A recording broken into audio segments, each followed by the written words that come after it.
don't know what would involve the end times or what would be the ultimate symbol of the end times, but I do believe that the idea of a growing trend of adults using pacifiers might actually be that symbol. Yeah, we're swirling the drain. Let's watch this video. World is going on. Adults have started sucking on pacifiers in order to soothe their anxieties. American adults are sucking on pacifiers to get through stress at work, in traffic, when they're having trouble sleeping, or during moments of pure burnout. Psychologists call this the regression phenomenon, which basically is the idea that when life gets overwhelming, that lady's too old to do this. Like, you made it this far? Like, people retreat into something that made them feel safe as kids. Online retailers are reporting sales of over 2,000 adult binkies per month, and they range in price from a couple dollars to $70 plus if you want a more luxury pacifier. You know, it's like, this is your boomer parents, like, you know, if you gave up the pacifier, you'd be able to buy a home. Like, that's why you're buying luxury pacifiers. Yeah. Doctors and dentists have voiced their concerns with this new trend, saying that pacifiers are not made for adults and it could shift their teeth around. But I think we have bigger problems than that when adults are turning to binkies to relax themselves. As always, I want to hear what is this a sign of the end of days? Yeah, definitely more convincing than the red heifer. Yes, if you weren't watching IRL last night, there was a long discussion about the red heifer. Given that I'm not religious, I was out of that one. But this isn't the worst of the videos, sadly. This one's less informative, but more depressing even. Nobody's gonna know. It says, if you're listening to this rather than watching, it's somebody says, adult pacifier for my anxiety. I'm glad we wear masks. Nobody's gonna know. They're gonna know. How would they know? Are you shocked about the hair color? Not at all. And the color of the mask? How would they know? How would These they people know? are just unprepared for reality. Oh my god. So $10 to $70 to buy one of these. And the first thing that I thought about was, like, if I'm being honest, was like, has society just gotten too complicated for people to survive? And what I mean by that is, I've kind of made this comparison before, and I don't know if people will agree with me, but I think that people in general live in a state of, not everyone, so don't be the person in the comments who's like, oh, don't do that, because I'm not talking about you. But what I'm saying is that we stop teaching our kids basic tasks, and people live in a state of silent panic all the time. So, for instance, if you're driving to work and you don't know how to change a car tire, you may live in a state of silent panic that if you get a flat tire, you won't know what to do to fix it. Mm-hmm. Or if that could even happen if you move to a state with snow and you've never driven in the snow before, you live in a state of silent panic. When something goes wrong with your bank account and you can't actually get a human being on the phone to help solve the problem because technology has been automated in such a way that we don't have access to anybody to help us solve the problems we need solved right away. I'm talking about your finance. Like, literally last week I had something like a charge showed up on my bank account that wasn't mine, and and my account got locked, and it took forever to get a hold of an actual person. To work to get the problem solved. And in the meantime, you've got 10,000 things you have to do. You have bills that need to be paid. And in general, society moves so fast now that people are living in a state of constant fear. And I'm not saying that's everyone. I'm sure most of the people in the chat are like, that's not me. I've got everything figured out.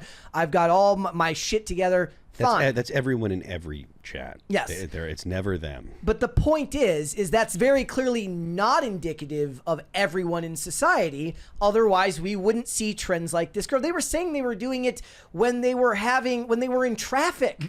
Traffic shouldn't make you anxious. It should make you mad. Yeah. Like, it shouldn't make you fearful or scared. It should make you furious with people. Yeah. Like, I don't know. Am I wrong? Nope. No, I mean, yeah, I mean, part of it too is like society now maybe is too good at keeping people alive. Yeah. like these people probably just wouldn't have made it 50 years ago. Like I don't know. I don't know what the mechanisms were to ensure people didn't have pacifiers into adulthood, but surely there was something, Well, shame. some sort of filter beyond shame, like something physical that would prevent this from occurring. No, he may be right. It's like, But shame, shame for sure. People always had the ability to rise to the occasion because society wouldn't permit them not to. Yeah. You Yeah, had to true. do it. It's like it is actually And true it sometimes. shouldn't. Like society should not allow people to behave like this. Yeah. But because we live in a gynocracy, Right. like this is the result of it. No one is allowed to be rude or insulting. You don't want to hurt people's feelings. Well, hurting people's feelings is a way that is a non-violent, non-police, non-government way of making sure that people are doing the things they're supposed to be doing. Yep. And one of them is not sucking on a pacifier in public when you're an adult, and not sucking on a pacifier at all when you're an adult. I think about it as like one of the criticisms that a lot of people have is like in America, your parents are like way too ready to just kick you out at 18. Yeah. And they're just like, oh, and they literally kick you out the door. They're like, figure it out. And I do think there's actually an argument to be made that given the fact that so much now is like the kids are living at home until they're X age, but there's also a big part of the reason that so many people went into debt is because their parents like, you need to get a college degree, get the hell out of the house and go figure it out. And society lied to them saying that the college degree was going to be worth something.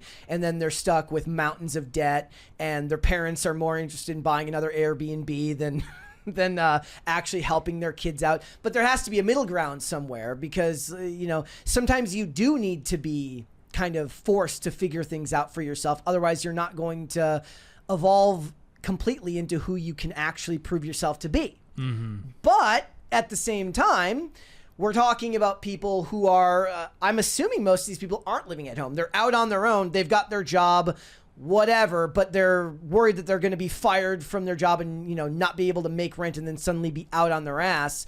And so they're sucking on pacifiers to cope with that. And my instinct is to mock. But at the same time, that mocking comes along with a very real question about, like, how did society get to the point that it's at now? And have we just evolved past the ability for kids to find their way in the world without something happening to them? Yeah, I mean, and something that people don't like to talk about, but it's true, is antisocial behaviors, whether it's stuff like this or at the upper, more high-profile cases like transgenderism, they're more prevalent the lower down the income ladder you go. Yeah. So, like, I mean, unless you're at, like, the it's celebrities with counterintuitive. kids. Well, it's counterintuitive. You would expect this to be, like, prevalent among, like, the weird elite. But it's actually not. Like, if you walk around, the Upper East Side, or you walk down Rodeo Drive, you're actually going to see very normal, conventionally attractive people. You'll hear the outliers like Angelina Jolie and her 3 kids. Sure, but it's like it's when you go to a Rust Belt town that's really fallen apart, and you see the people that are still there. Unfortunately, that's where you're going to see a lot of these types of antisocial behaviors, and it's so counterintuitive because, like, the right has fully embraced kind of populism, which is good to a large degree, but you have to be honest that this is much more prevalent in lower class environments. Think so? At 100, yeah. I mean, transgenderism absolutely is, like, data-wise, you can get the numbers on that. You can have access to that.